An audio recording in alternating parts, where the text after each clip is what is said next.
Money laundering বলে সারা পৃথিবীতে দেশের প্রতিটা মানুষের কাছে মিথ্যা জিনিস দিয়ে অপমানিত করলেন, সম্মানহানি করলেন। এই যে সম্মানহানি করলেন, আজকে আপনারা এসে তাড়াতাড়ি এখানে মামলাটা উইথড্র করে ফেললেন। প্রফেসর ডক্টর ইউনূস সাহেব গ্রামীণ টেলিকমের চেয়ারম্যান থাকা অবস্থায় শ্রমিক কল্যাণের যে 437 কোটি টাকা লেবার আইনের বিধান মোতাবেক তাদেরকে দেওয়া হয়েছিল, সেখান থেকে এই টাকাটা আপনারাও জানেন যে গ্রামীণ কল্যাণের থেকে তারপরে সেটেলমেন্ট এগ্রিমেন্টের মাধ্যমে শ্রমিক কল্যাণদের যে দেওয়ার জন্য ওইখানে ট্রান্সফার হয়ে গেছে।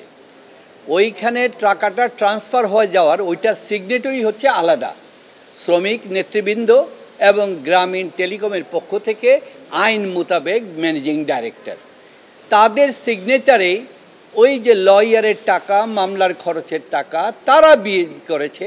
কারণ গ্রামীণ টেলিকম থেকে দেওয়ার পর তার আর এখানে কোনো ক্ষমতা নাই। কিন্তু সেইখানে তারা মিথ্যা কথা বলে ডক্টর ইউনূস সাহেব টাকা তসরুপ করছেন, মানি লন্ডারিং করেছেন এবং ওনার নির্দেশে হয়েছেন। এইভাবে দুর্নীতি দমন কমিশন থেকে একটি মামলা দায়ের করা হয়েছে। এই মামলাটি থেকে ওনারা জামিন নিয়েছেন এবং চার্জ হিয়ারিংয়েও আমরা বলেছি যে এই মামলাটা আইনত চলে না। তারপরও নিম্ন বিজ্ঞ আদালত গত সরকারের আমলে চার্জ ফ্রেম করেছে। করার পরে এইটাকে কোয়াশমেন্ট বাতিল করার জন্য আমরা হাইকোর্টে, মহামান্য হাইকোর্টে এসে আমরা কোয়াশমেন্টের কথা বলেছি। কোর্ট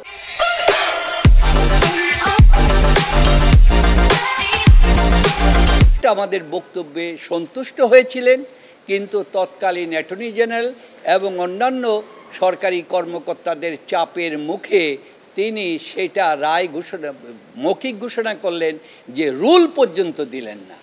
অন্যায় হলো যেটা সাধারণ ব্যক্তিকে রুল না দিয়েও এটাকে আপনার বললেন যে ডিসচার্জ ঘোষণা করলেন। আজ এখন পর্যন্ত আমরা ওই জাজমেন্টের কপি পাই নাই। আমরা বলছি যে আমরা অ্যাপিলেট ডিভিশনে যাব। কিন্তু গতকালকে আমরা আজকে নিউজে দেখতে পেলাম এবং আমরা কপিটাও পেলাম যে দুর্নীতি দমন কমিশন এই মামলাটাকে উইথড্র করেছে এবং গতকালকেই পিটিশন দিয়েছে এবং গতকালই নিম্ন আদালত মামলাটাকে চতুর্থ বিশেষ আদালত উইথড্র করেছে স্বপ্রণোদিত হয়ে।